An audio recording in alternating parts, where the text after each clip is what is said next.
turning back now to 2009. Howard Zinn appearing on Democracy Now! Less than a year before he died. He just published Young People's History of the United States. I asked him to respond to a question he'd frequently been asked about his work. Is it right to be so critical of the government's policies of the traditional heroes of the country? It's true that people have asked that question again and again. Should we tell kids that Columbus, whom they have been told was a great hero, Columbus mutilated Indians and kidnapped them and killed them in pursuit of gold? Should we tell people that Theodore Roosevelt, who is held up as one of our great presidents, was really a warmonger who loved military exploits and who congratulated an American general who committed a massacre in the Philippines? Should we tell young people that? And I think the answer is we should be honest with young people. We should not deceive them. We should be honest about the history of our country. And we should be not only taking down the traditional heroes like Andrew Jackson, Theodore Roosevelt, but we should be giving young people an alternate set of heroes. Instead of Theodore Roosevelt, tell them about Mark Twain. Mark Twain everybody learns about as the author of Tom Sawyer and Huckleberry Finn. But when we go to school, we don't learn about Mark Twain as the vice president of the Anti-Imperialist League.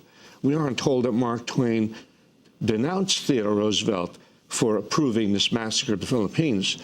No, we want to give young people ideal figures like Helen Keller.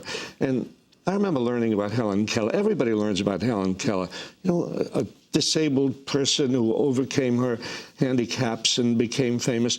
But people don't learn in school, and young people don't learn in school what we want them to learn when we do books like A Young People's History of the United States, that Helen Keller was a socialist. She was a labor organizer.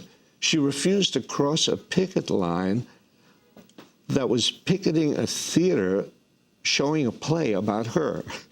And so there are these alternate heroes in American history. There's Fannie Lou Hamer and Bob Moses. They're the heroes of the civil rights movement. There are a lot of people who are obscure, who are not known.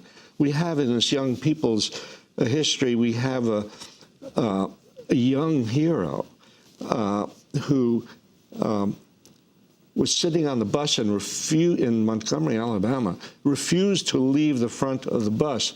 And it was before Rosa Parks. I mean, Rosa Parks is justifiably famous for refusing to leave her seat, and she got arrested, and that was the beginning of the Montgomery bus boycott and really the beginning of a great movement in the South.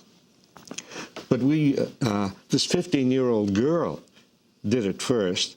And so we have a lot of, we are trying to bring a lot of these obscure people back into the forefront of our attention and inspire young people to say, this is the way to live.